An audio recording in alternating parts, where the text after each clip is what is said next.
আসসালামু আলাইকুম ওয়া রাহমাতুল্লাহি ওয়া বারাকাতুহু।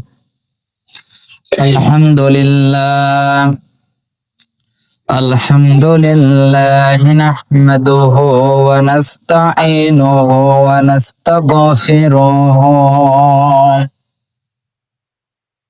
ওয়া নাউযু বিল্লাহি মিন শুরুরি আনফুসিনা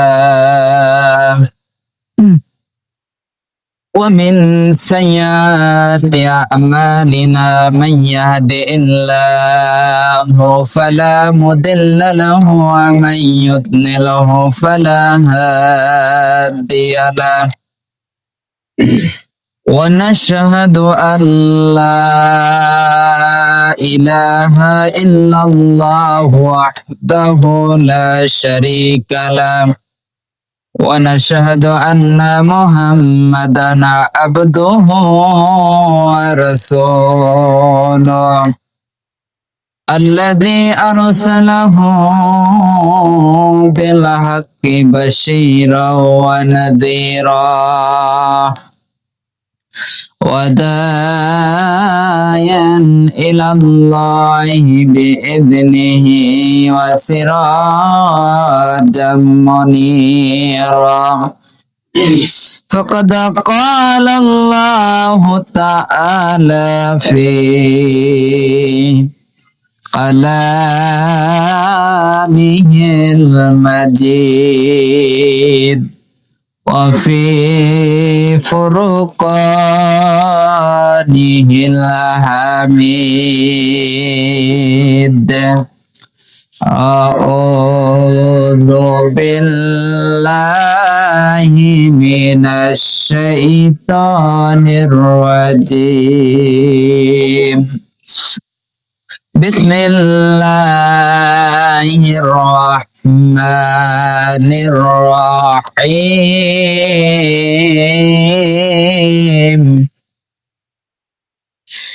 يا أيها الذين آمنوا كتب عليكم الصيام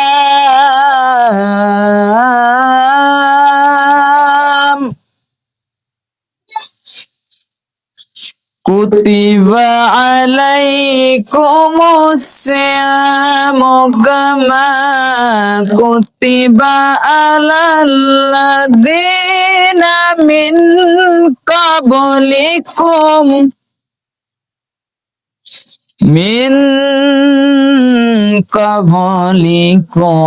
لعلكم تتقون আলহামদুলিল্লাহ।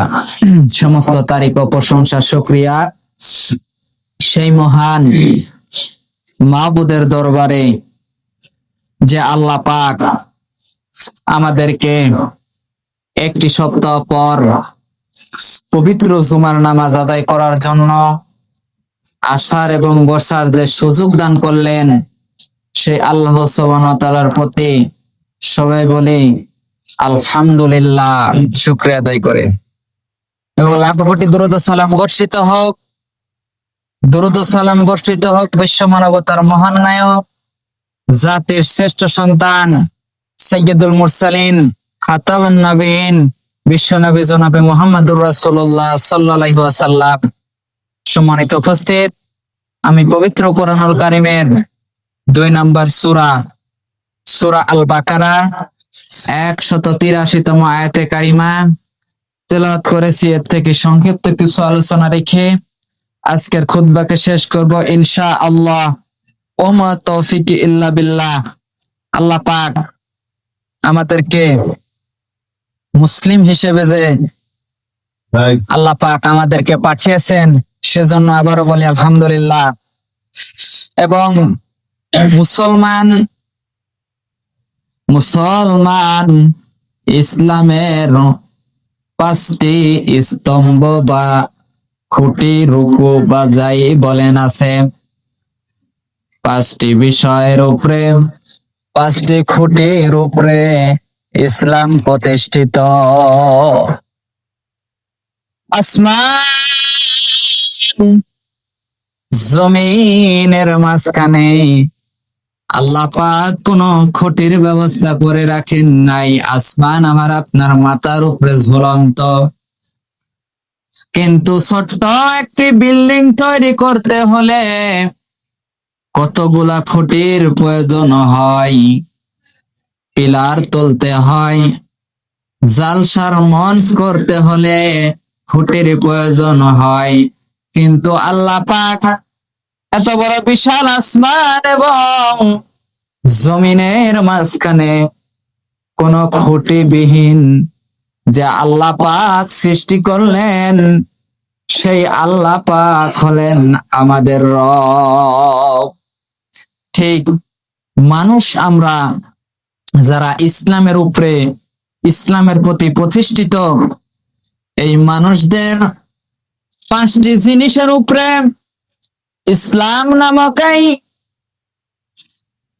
ব্যবস্থা রয়েছে। তার এক নাম্বার হলো, সর্বপ্রথম হলো ঈমান আনা। ঈমান আনতে হবে, সাক্ষ্য দিতে হবে আল্লাহ এক এবং মুহাম্মদ সাল্লাল্লাহু আলাইহি ওয়াসাল্লাম আমাদের নবী। প্রিয় বন্ধুগণ আমার, সর্বপ্রথম আমাদেরকে এই ঈমান আনতে হবে। দ্বিতীয় নাম্বার, আমাদেরকে ঈমান আনার সঙ্গে সঙ্গে সালাত বা নামাজ যেটাই বলেন আদায় করতে হবে। ঈমান আনার আগে নামাজ নেই। সর্বপ্রথম যারা আজকে আমরা মুসলিম, তাদের সর্বপ্রথম নামাজের আগের ধাপ হলো ঈমান আনা। ঈমান আনার পর আমাদের যে কাজটি দাঁড়ায় সেটি হলো সালাত আদায় করা। নামাজ আদায় করতে হবে ঈমান আনার পর। একজন মুসলমানের দ্বিতীয় নাম্বার কাজ, নামাজ কেন আদায় করব? নামাজ আদায় করলে নামাজ খারাপ কাজের ঢাল স্বরূপ আল্লাহ বলতেছেন, ওয়াকিমুস সালাতা ইন্নাস সালাতা তানহা আনিল ফাহশাই ওয়াল মুনকার।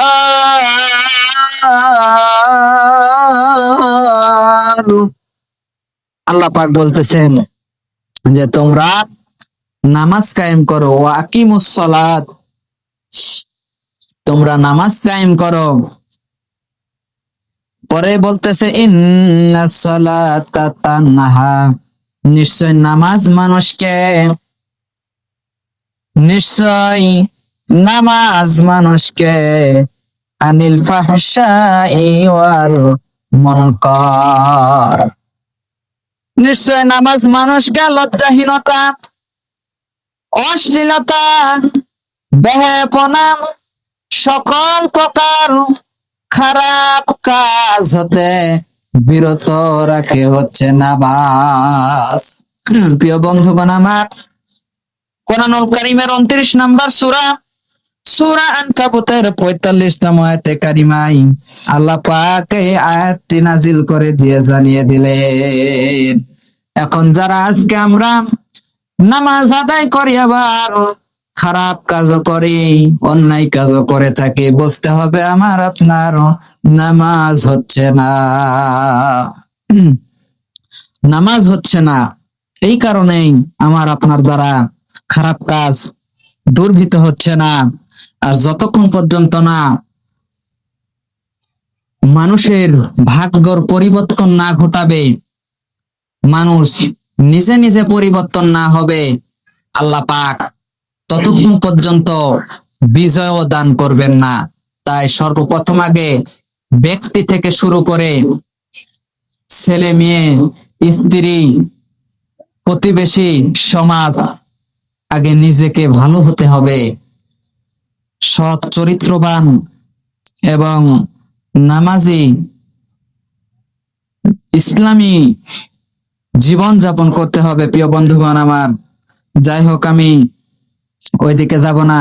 দ্বিতীয় নাম্বার হচ্ছে ঈমান আনার পর আমাকে আপনাকে নামাজ আদায় করতে হবে।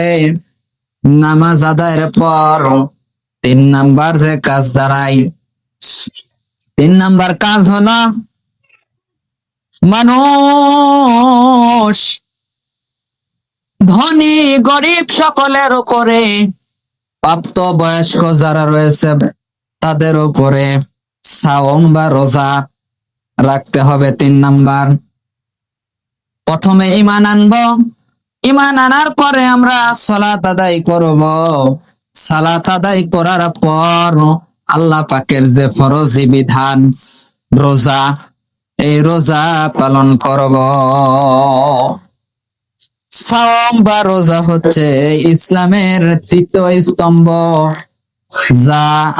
যার মাধ্যমে মানুষের কুরুচিপূর্ণ চরিত্র দমিত হয়ে অর্জিত হয় আল্লাহ ভীতির মতো মৌলিক গুণাবলী। সে কথা আল্লাহ পাক কোরআন এবং হাদিসে রাসূল সাল্লাল্লাহু আলাইহি ওয়াসাল্লামের বোঝা যায়। রোজা বা সাওম এমন একটি জিনিস, মানুষের কলব, অন্তরের যে কুরুচিপূর্ণ খারাপ মানুষের ভিতরে যা কিছু আছে এগুলো দমিত হয় এবং ওই মানুষটি হয়ে ওঠে আল্লাহ ভীতির মতো মৌলিক গুণাবলীর গুণান্বিত। সবাই বলে সুবহানাল্লাহ। আল্লাহ পাক সে কথায় বললেন কোরআনুল কারীমের 2 নাম্বার সূরা, সূরা আল বাকারার 183 নাম্বার আয়াতে আল্লাহ পাক বলতেছেন, আমি জুমার খুতবার সাথে যে আয়াতে কারিমা তেলাওয়াত করলাম, আল্লাহ পাক বললেন ইয়া আইয়ুহাল্লাযীনা আমানু কুতিবা আলাইকুমুস সিয়ামু কামা কুতিবা আলাল্লাযীনা মিন ক্বাবলিকুম লাআল্লাকুম তাত্তাকুন। আল্লাহ বললেন হে ঈমানদারগণ, ও হে বিশ্বাসীরা, তোমাদের উপর রোজা ফরজ করা হলো। শুধু তোমাদের উপরে হলো না, এর আগেও হয়েছে। আল্লাহ পাকের ভাষায় বলতেছেন যেভাবে হয়েছিল তোমাদের পূর্ববর্তীদের উপর, আর আশা করা যায় এর মাধ্যমে তোমরা খোদা ভীতি অর্জন করতে পারবা। রোজা শুধুমাত্র আল্লাহ পাক আমাদের উপরে পাঠান নাই, আমাদের পূর্বপুরুষদের উপরেও আল্লাহ পাক এই বিধানটি চালু রেখেছিলেন। চালু রাখার কারণ বান্দা বান্দে যদি রোজা রাখে তাহলে ওই বান্দা বান্দির দ্বারা খোদা ভীতি অর্জন করা যায়। কিছু দেখা যায় ফকির টাইপের লোক বলে থাকে আত্মাকে কষ্ট দিয়ে কিসের ইবাদত। আল্লাহ পাকের সরাসরি এই আয়াতে কারিমা ওই সকল ভণ্ডদের চোখে পড়ে না। কোরআনুল কারীমের 2 নাম্বার সূরা, সর্ববৃহৎ বড় সূরা, সূরা আল বাকারা 183 নম্বর কোরআনুল কারীমের এই আয়াতটি তারা অস্বীকার করে যে আত্মাকে কষ্ট দিয়ে কিসের ইবাদত, কিসের রোজা, তারা মানে না। অথচ একজন মানুষ মুসলমান হওয়ার পর ঈমান আনতে হবে। ঈমান এনে মুসলমান হওয়ার পর সালাত আদায় করতে হবে। সালাত আদায় করার পর ওই বান্দা বান্দির সাওম বা রোজা পালন করতে হবে। আল্লাহ পাক বলতেছেন দেখেন এই মাসটা সম্মানিত হওয়ার কারণগুলো,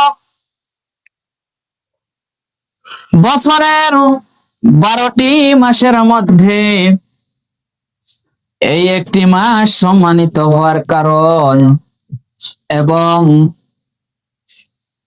365 রাত্রির মধ্যে একটি রাত সম্মানিত হওয়ার কারণ সেটি হচ্ছে লাইলাতুল কদরের রাত।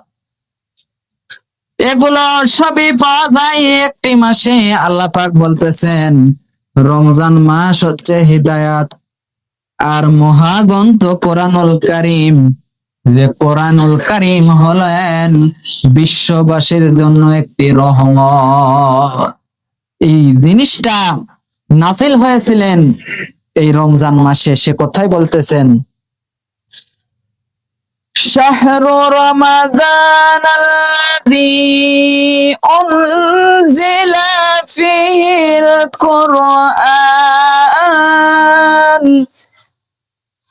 হুদাল লিন্নাসি ওয়া বাইয়িনাতিম মিনাল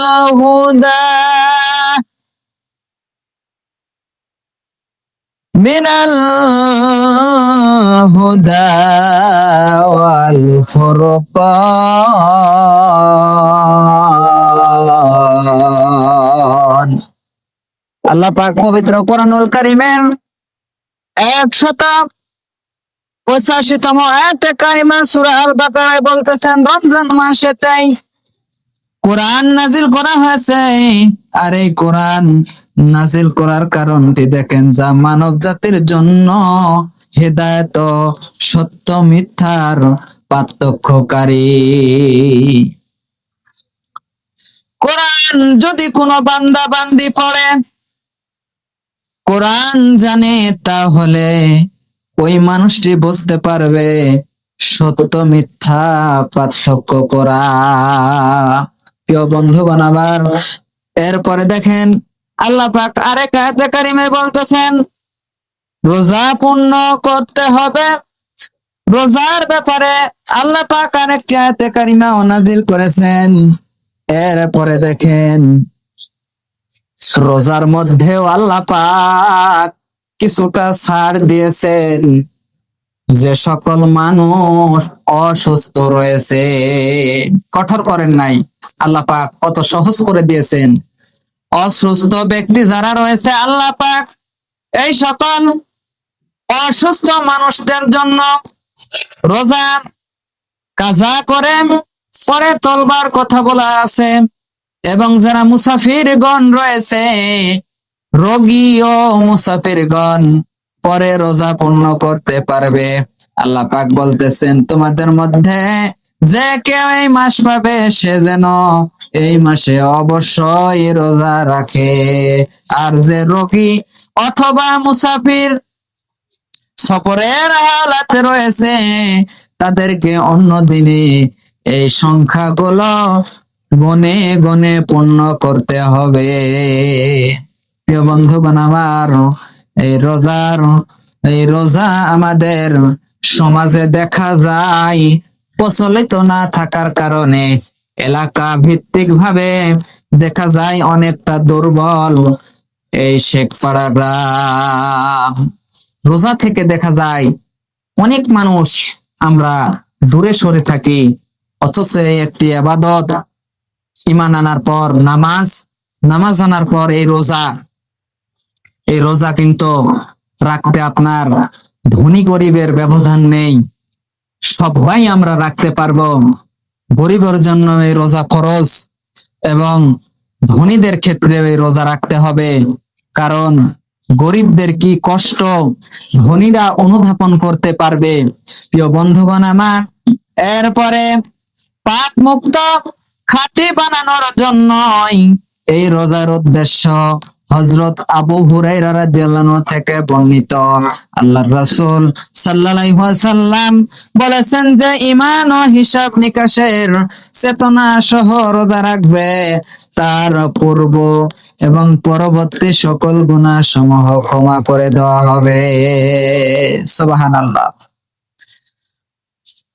তার জীবনের সমস্ত গুনাহ খাতা ক্ষমা করে দেওয়া হবে।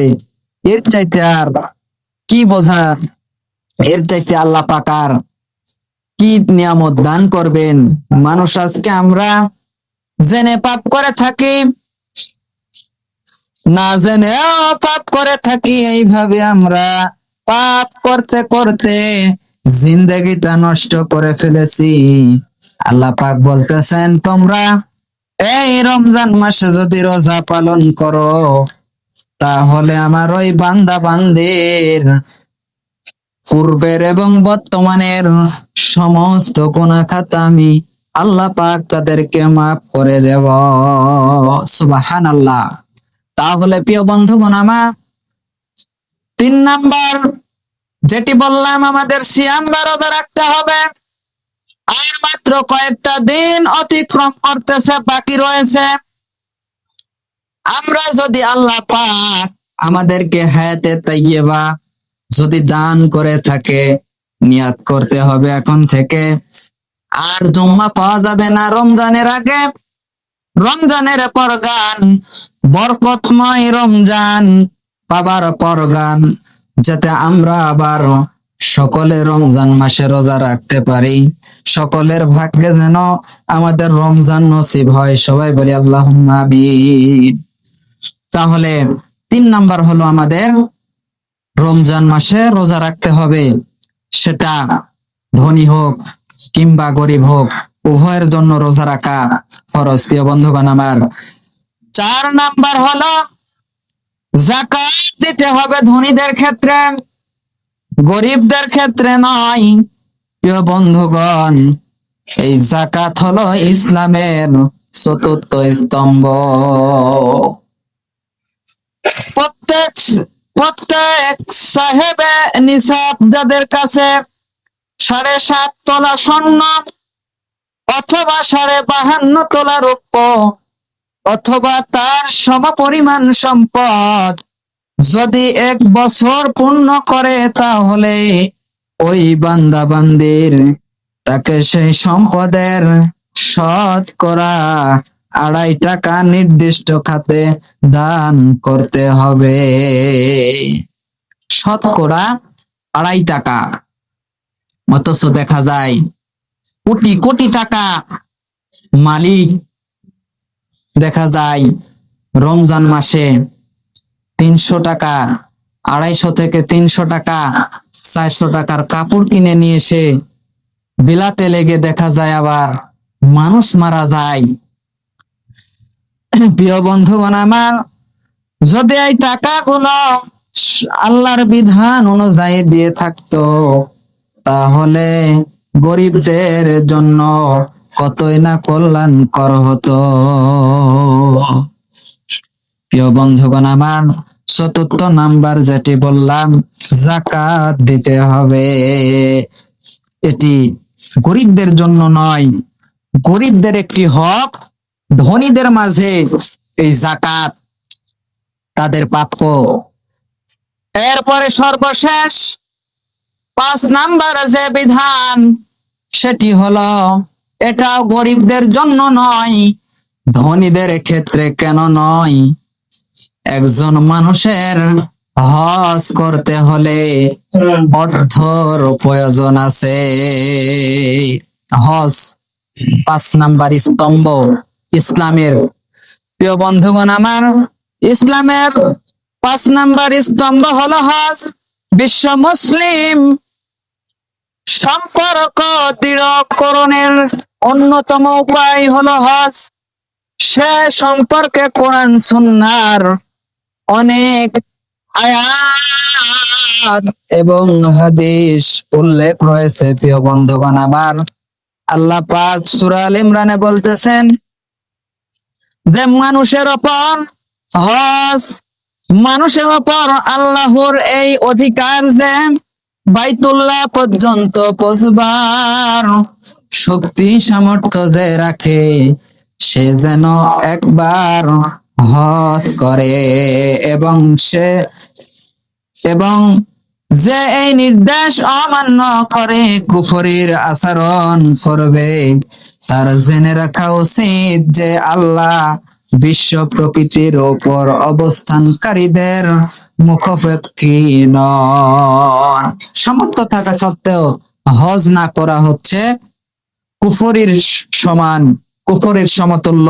প্রিয় বন্ধুগণ আমার, তাই যাদের টাকা পয়সা ধন সম্পদ আল্লাহ পাক দান করেছেন, দেখা যায় অনেকের কাছে বর্তমান টাকা নেই, অথচ 20 বিঘা 15 বিঘা 10 বিঘা সম্পত্তির মালিক আপনি। ওই সম্পত্তি থেকে এখন যে জমির দাম 10 কাঠা জমি বিক্রয় করে দেন, দেখেন হজ করে টাকা বেঁচে যাবে। কাছে টাকা নেই এমনও মানুষ আছে, সম্পত্তি আছে আল্লাহ পাক, ধন সম্পত্তি টাকা পয়সা এগুলা সেই দিন কিছুই কাজে আসবে না। শুধুমাত্র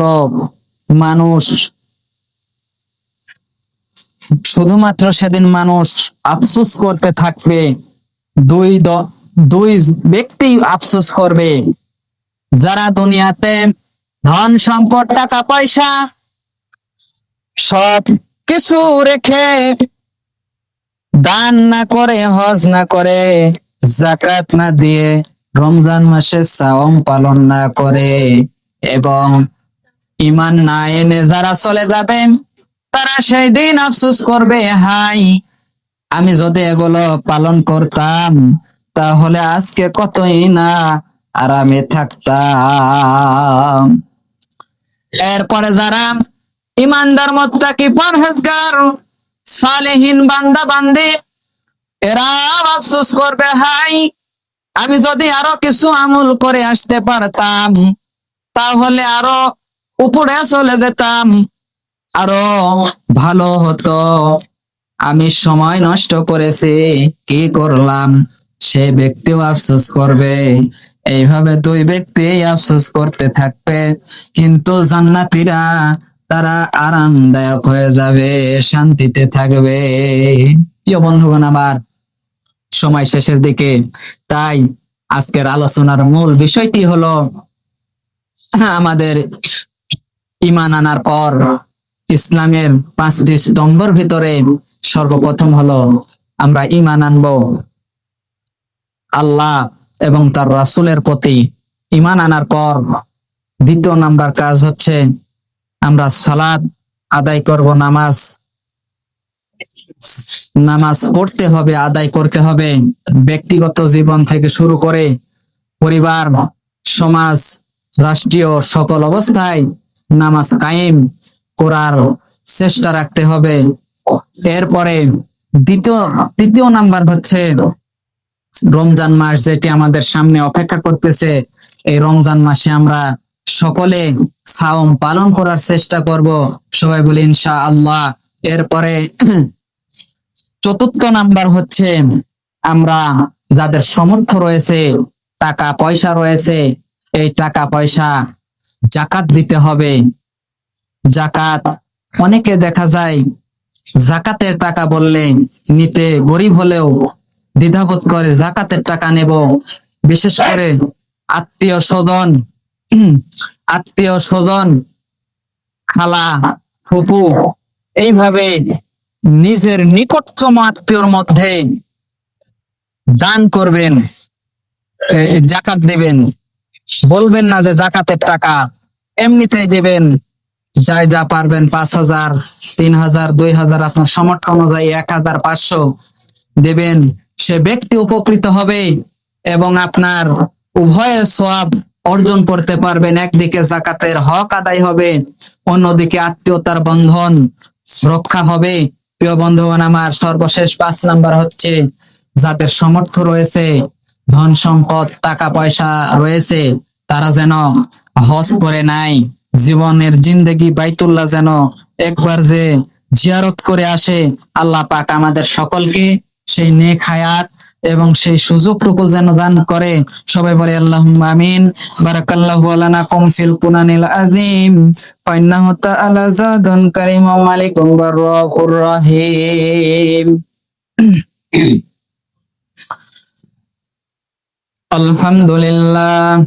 আলহামদুলিল্লাহ নাহমাদুহু ওয়া নুসাল্লি আলা রাসূলিহিল কারীম।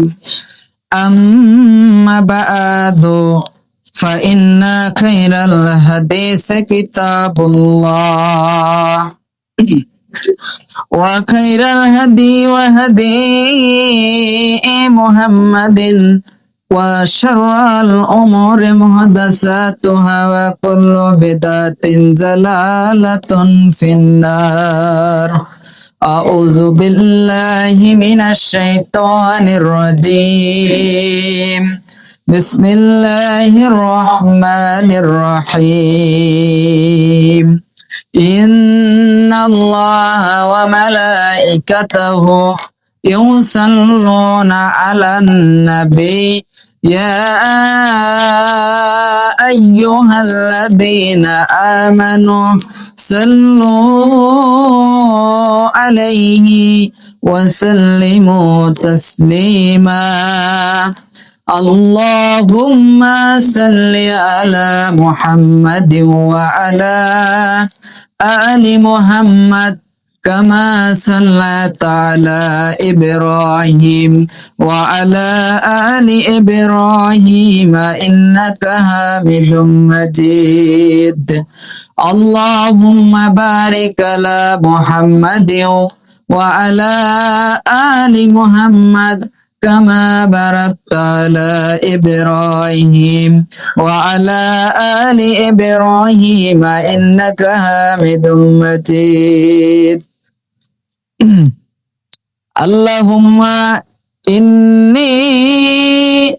اللهم أعز الإسلام ومسلمين اللهم هلك والكفارة والمشركين واليهود والنصارى إن الله يأمر بالعدل والإحسان وإيتاء ذي القربى وينهى عن الفحشاء والمنكر والبغي يعظكم لعلكم تذكرون فاذكروني أذكركم واشكروا لي ولا تكفرون